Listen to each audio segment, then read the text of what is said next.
I recently visited the Folk Pottery Museum of Northeast Georgia, an extraordinary institution dedicated to preserving nearly 200 years of grassroots craftsmanship.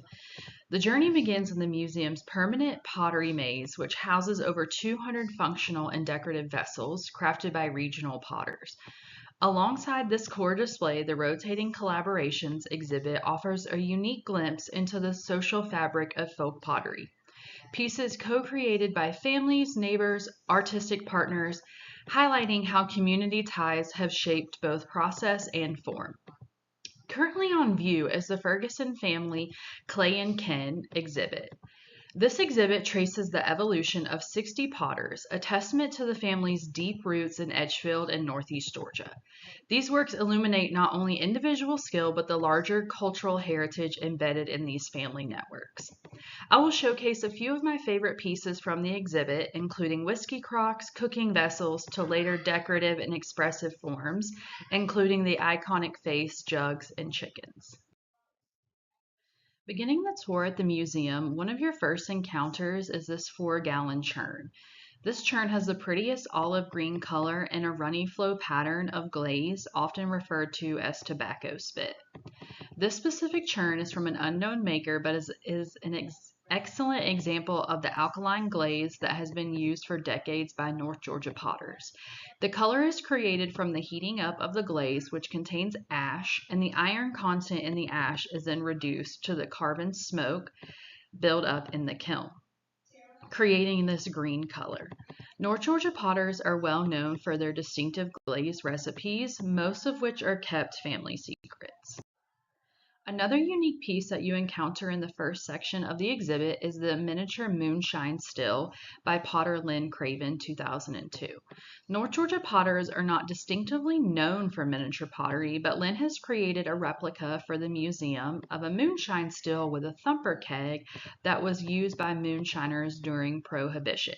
The thumper keg was located between the still pot and a condenser that would then be filled with beer to increase the alcohol content as the steam bubbles through it, making a second run unnecessary. Cheever Metters was known for making large crocks for fermenting corn, mash for moonshiners. To the right is an example of a crock made by Cheever Metters, courtesy of the Crocker family. I have a smaller, older version of a crock made by an unknown artist.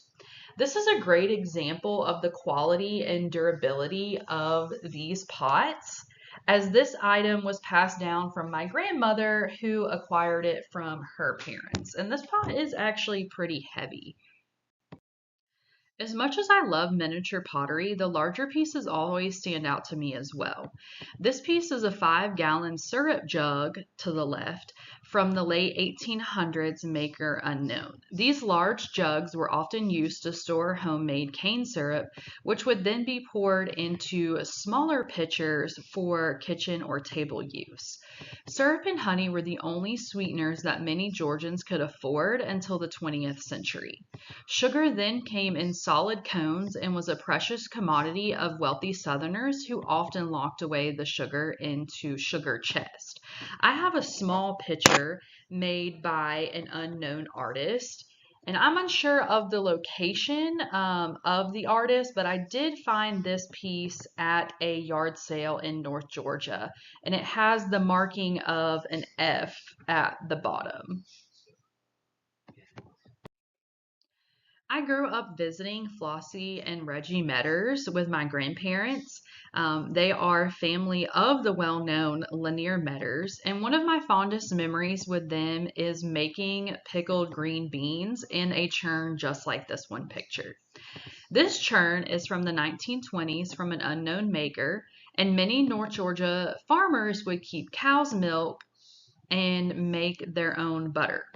The butter process would start with cream skimmed from whole milk and was allowed to clabber or sour, aided in cold weather by placing near the fire, like you can see in this picture. A wooden dash stick, like what is seen here, with a cross piece at its lower end, was then pumped up and down by hand until the butter fat separated from the liquid and gathered at the top. A wooden A wooden or clay lid made the process neater, and the pottery type sometimes had a splash guard collar. The thick, tangy liquid left in the churn was buttermilk, once a favorite cool drink of rural Southerners. Most farmers would use pottery-made churns like this one pictured over coppered wooden churns due to their durability.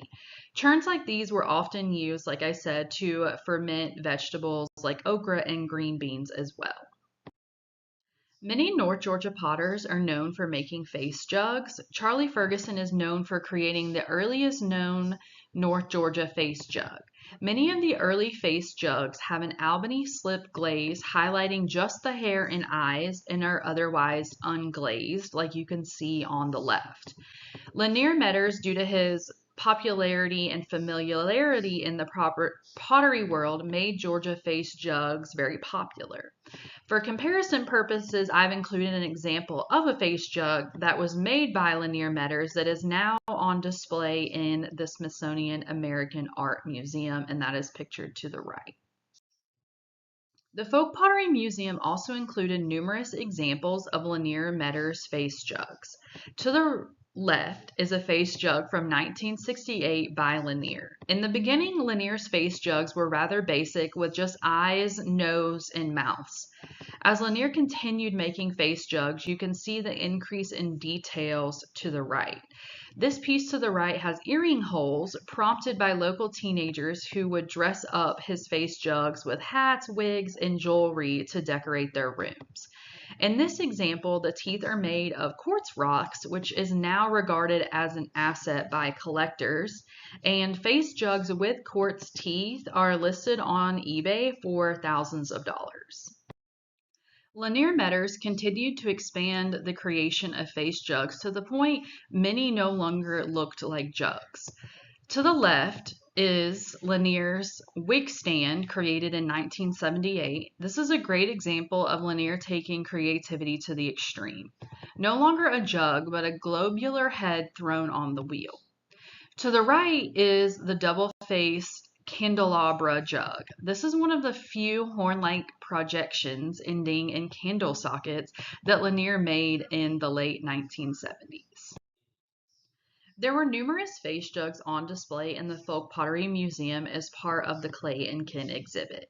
These two were some of my favorites. To the left is a face jug made in 2024 by Harold Ferguson, and to the right is a mini face jug made by Jamie Ferguson. Notice that both are covered in full glaze versus only being partially covered like the original by Charlie Ferguson. These are a great example of how pottery and glaze methods have adapted over time and the uniqueness of each potter in their own style. I have a modified face jug that I created when I was a kid. A local potter came in to our Girl Scout troop and she had made cups, clay cups that we then decorated with our own faces on them, and she took them back to glaze and fire for us. And this one is from 2005. Roosters made by North Georgia potters now are made geared towards more so collectors. To the left is a rooster by Edwin Metters, and to the right is a chicken by Charlie West. Edwin Metters is known for his pottery to be made with red clay earthenware, whose lowering fire glazes can produce vivid colors like the one seen here. These pieces explored in this presentation are just a small selection of what is available for viewing at the Folk Pottery Museum. If you have the opportunity to visit, I would highly recommend making the trip. And Salty Nakuchi in North Georgia, where the museum is located, is a great small town with shops and other rich history that can be explored. The following video was produced by the museum, and it includes interviews with the Ferguson family discussing their roots, clay making techniques, as well as some of their favorite types of pottery to create.